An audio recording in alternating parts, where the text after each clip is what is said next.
Apreciado y reverendo profesor Ferreira, buenos días. Buenos días, Curbelito, siéntate. Y cada uno de ustedes, los demás 26 alumnos que actualmente tengo, con los nuevos que han entrado, que se me presentarán poco a poco. Deseamos hoy, profesor, que nos hable sobre esa cuestión que usted dijo de crónica, que usted dice que es uno de los periódicos antiguos, pero que a la luz de la Sagrada Escritura, dijo usted, lo podríamos estudiar como el libro número 13 de la Sagrada Escritura.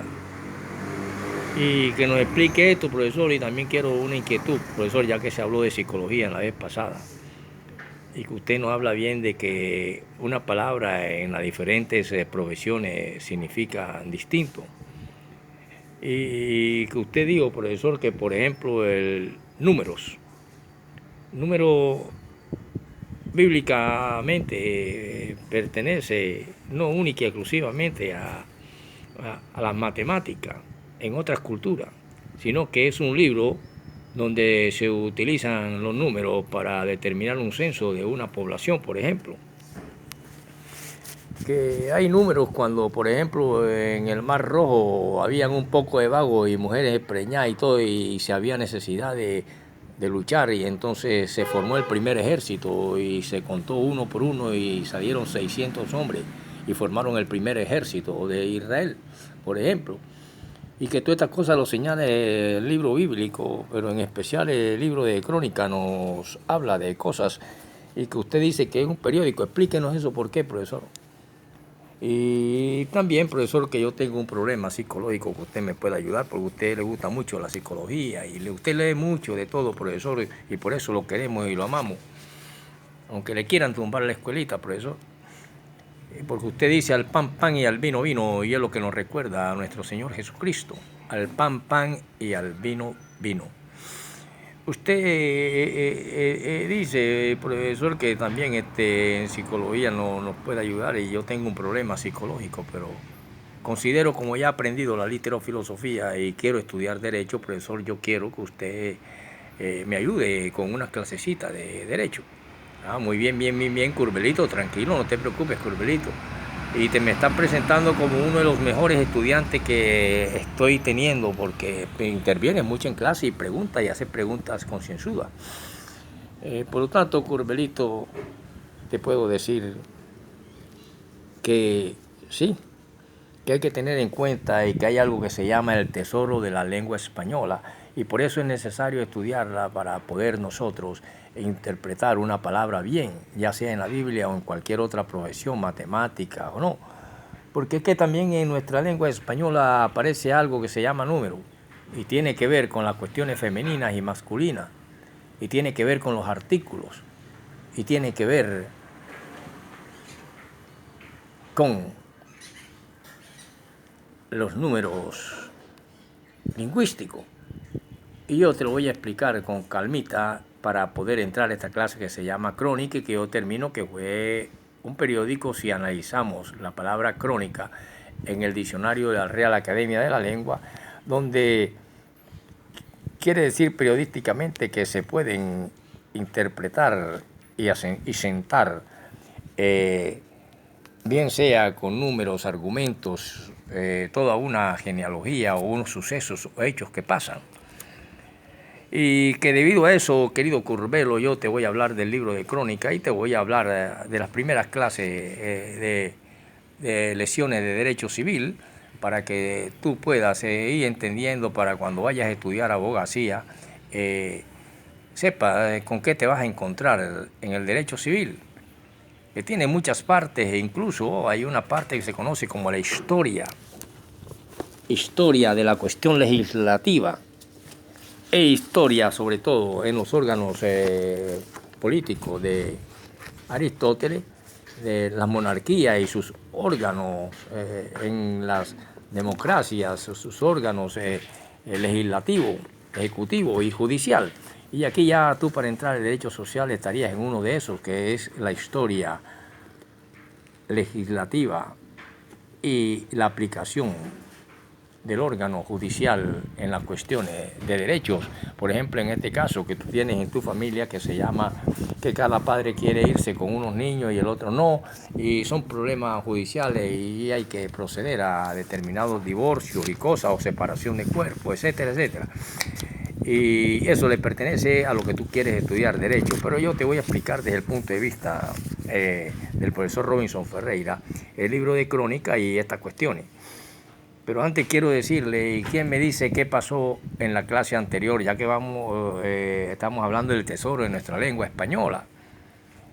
Y para yo explicarle bien esto de crónica, porque creo que es el periódico más antiguo que existió, o al menos las primeras argumentaciones de lo que hoy en día se conoce como periodismo, y que en Colombia se pelea Barranquilla y Bogotá, la cuna del periodismo, o la cuna de por donde entró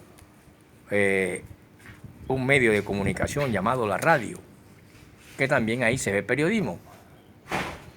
Y los bogotanos aseguran que en el Capitolio Nacional se dio la primera emisión.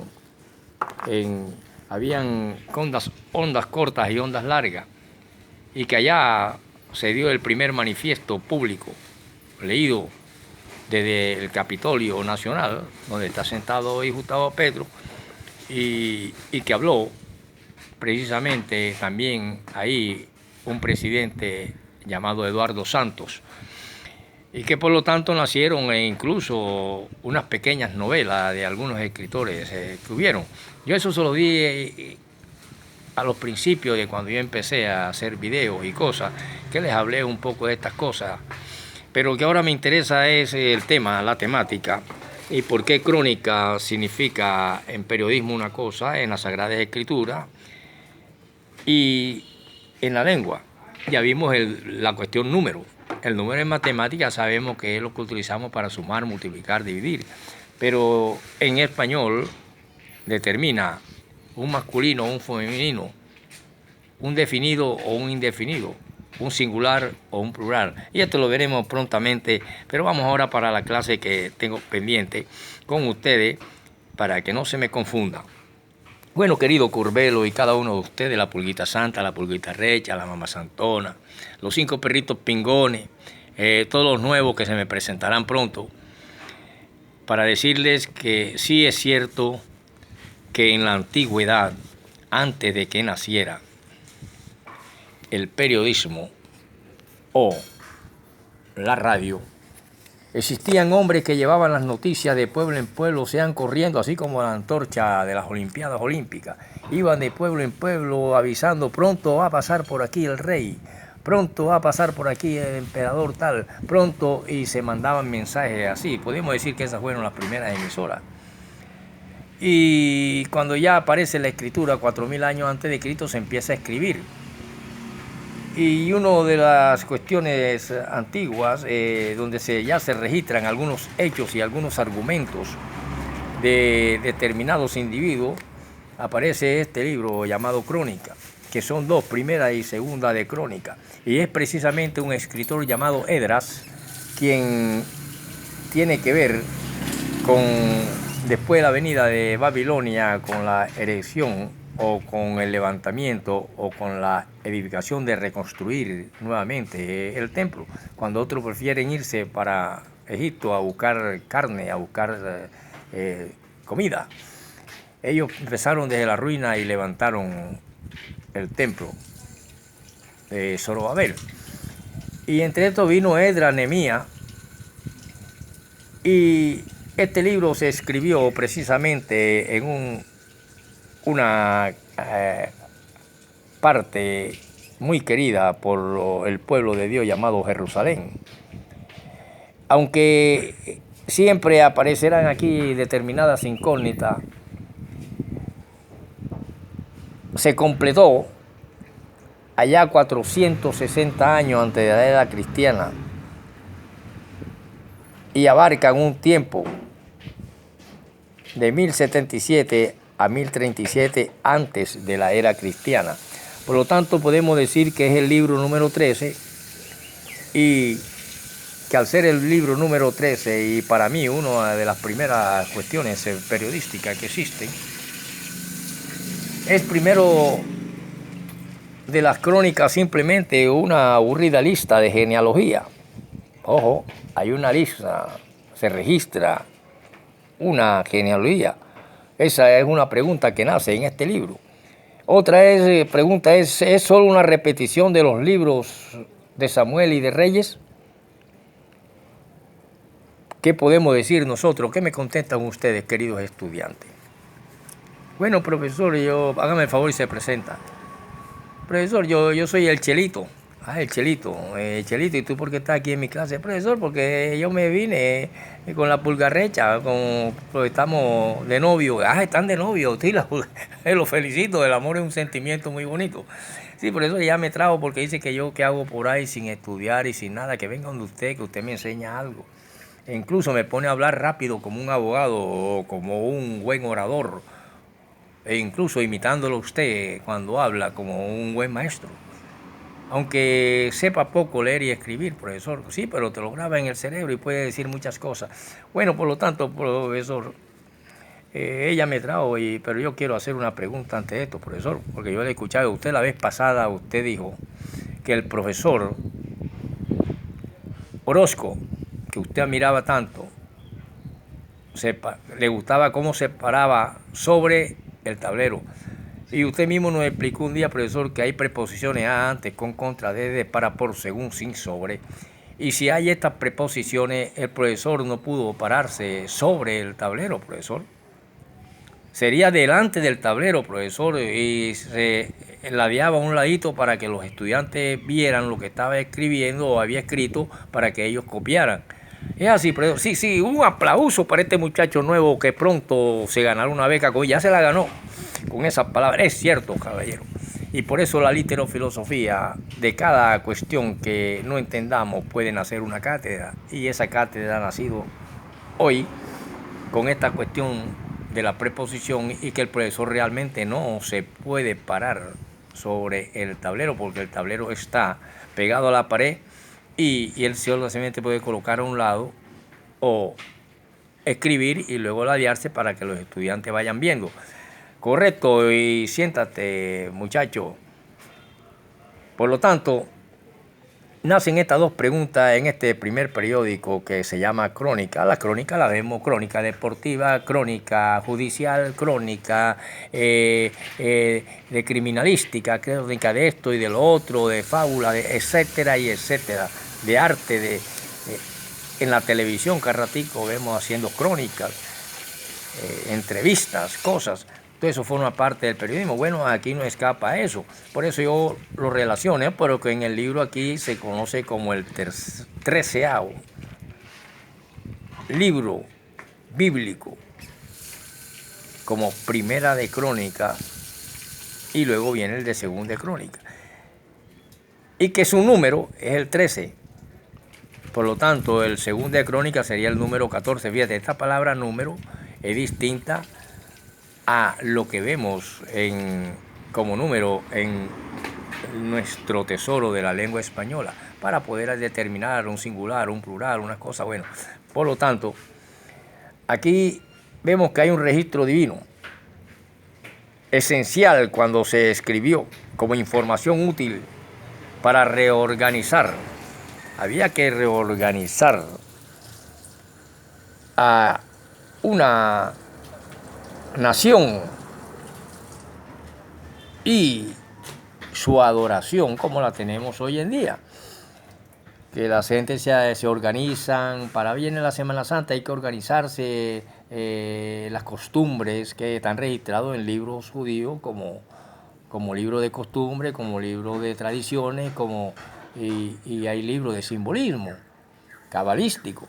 Por lo tanto, aquí en nuestras culturas que son occidentales y que ahí es donde vienen las grandes luchas antiguas, y no sé si todavía las hay entre semitas y antisemitas, podemos entender un poquito la Franja de Gaza y por qué ahí los palestinos no pueden permitir que llegue una base militar extranjera, porque pondría en peligro a Palestina, y que es preferible seguir luchando para que sea algo distinto a que vaya a ser una base como Guantánamo o o una Colombia, por ejemplo, con bases aquí para bombardear Venezuela, por ejemplo, cerquita, porque quedaría cerquita del pueblo de Israel y se podría convertir en una espada contraria que atentara mañana más tarde si Israel no obedece a estos bombardeos cerquita aquí de la Franja de Gaza, que le queda a 2 cuadras.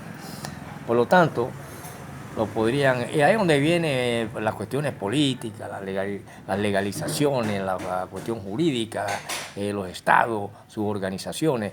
De eso les hablaré cuando hablemos de política y Aristóteles, que ya es antiguo.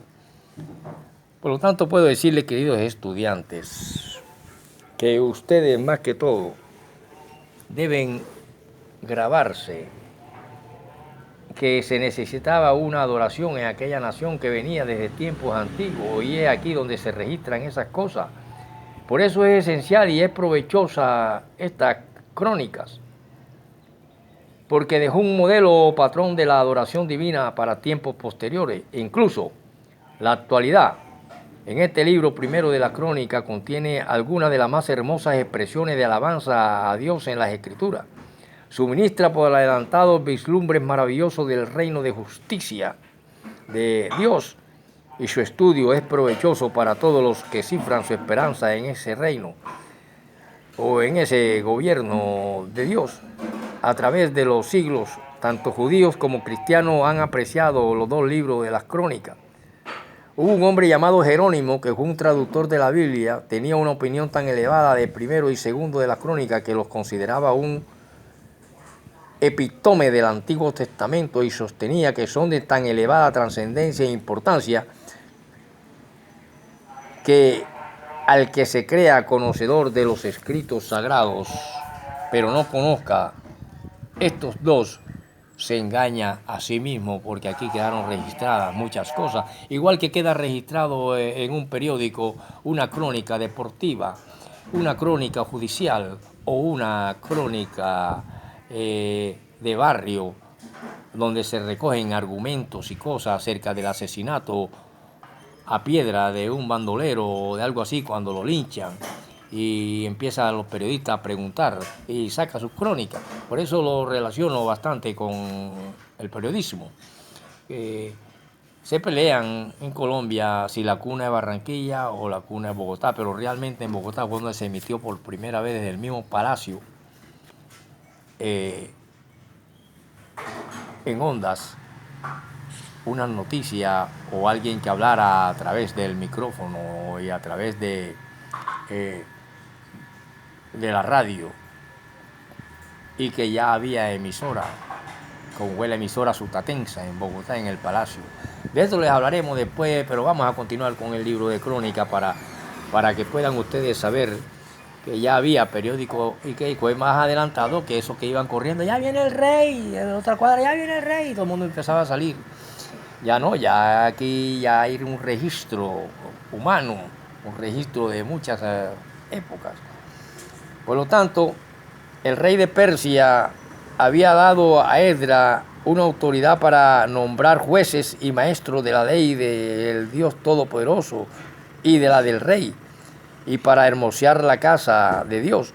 Y se necesitaban listas genealógicas exactas como garantía de que solo personas autorizadas sirvieran en el sacerdocio. No podía ser sacerdote cualquier papagayo. No podía utilizar la palabra de Dios cualquier pelofustán en una esquina gritando, ni tampoco todo el que dijera, porque yo vengo en nombre de Dios. ¿Están entendiendo, mis queridos estudiantes? Y así podemos continuar para esta cuestión del problema que tiene Curbelito con tus padres, que se quieren llevar a tus hermanitas y se quieren separar. Y aquí puede entrar el derecho civil. Y hay muchas cuestiones que se llaman, y que deberías ir comprando ese libro que se llama Lecciones de Derecho Civil. Por lo tanto, dice en el título 2 de la representación legal de los hijos de la familia, podremos ver, Curbelito, que hay una cuestión que se llama la patria potestad. Y hay advertencias cuando se inicia el estudio de la patria potestad en el derecho, acerca del análisis de la representación de los incapaces, porque hay padres que son incapaces de sostener a un hijo, hay padres que son incapaces de responsabilizarse moral y socialmente, hacerse cargo de un hijo, y es preferible que no lo tenga. Por lo tanto, impuesta por la ley, los actos jurídicos de esas personas tengan plena validez. Al suplirles esa falta de expresión de voluntad, según registra el Código Civil en el artículo anterior, hoy en esa época, y a veces se conoce como 1502, aunque las lecciones anteriores nosotros hayamos visto lo referente a la autoridad paterna, en ella no hubo otra finalidad que la de mostrar la importancia de diferenciar esa institución con la presente sometida a estudio, y cuyos fines disímiles pueden los alumnos o ustedes que quieren estudiar Derecho hacer resaltar una vez que se concluya el presente capítulo. Y por eso veremos el capítulo uno sobre la patria potestad. Pero antes quiero decirte, Curbelito, que es necesario que si compras el libro te leas una parte que dice historia legislativa, para poder recordar que en el curso de Derecho Romano, que es donde se ven estas cosas, en la vigencia de ese derecho, la patria potestad se caracterizó como historia, como un derecho absoluto y permanente del pater familiae, que en latín significa padre de familia, sobre la persona y bienes de sus hijos no emancipados. Y durante toda la vida de estos, a quienes se les consideraba como simples cosas, ojo, los hijos eran simples cosas en el ayer, por eso se habla de historia, del derecho civil y del derecho romano. Eran simples cosas los hijos, pero más tarde atemperó dicho rigorismo legal al prohibir la venta de los hijos que se hubiesen casado con el consentimiento del padre o si no se daba la extrema necesidad de considerarlo como sujetos con derecho para adquirir propiedad para los peculios profeticios, castrenses y adventizos. Pero apareció un hombre llamado Justiniano y la patria potestad se miraba no como un derecho absoluto del padre, sino como un deber de éste y debía ser controlado por un juez. Ahí te dejo ese principio, pequeño Curbelo, para que te vayas enamorando del derecho, y en este caso del derecho civil.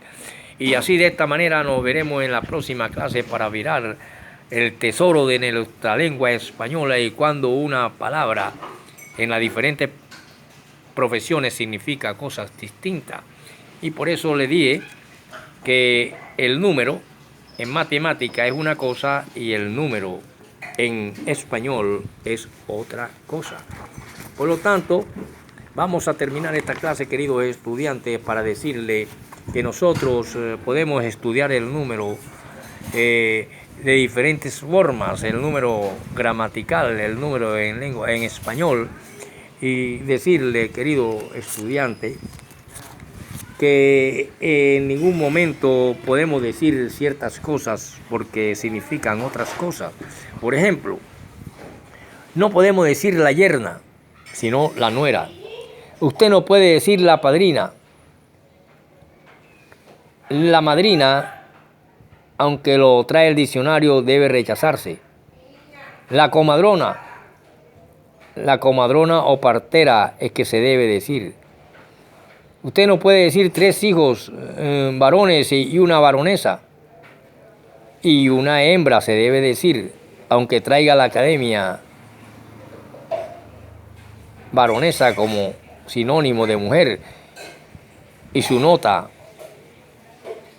de anticuados de la lengua deben evitarse en absoluto. Usted no puede decir la varona, sino la varonesa. Una canóniga, sino una canonesa. Por lo tanto, así vemos nuestra lengua y vemos cómo el número, si es él, se está diciendo singular, y si son los, se está diciendo plural, o sea, varios, y el uno. Por lo tanto, continuaremos en la próxima clase con el mejor profesor del mundo, y no lo siga dudando, porque sería tanto como durar y dudar que existen nubes, existe sol y que a eso se le llama cielo.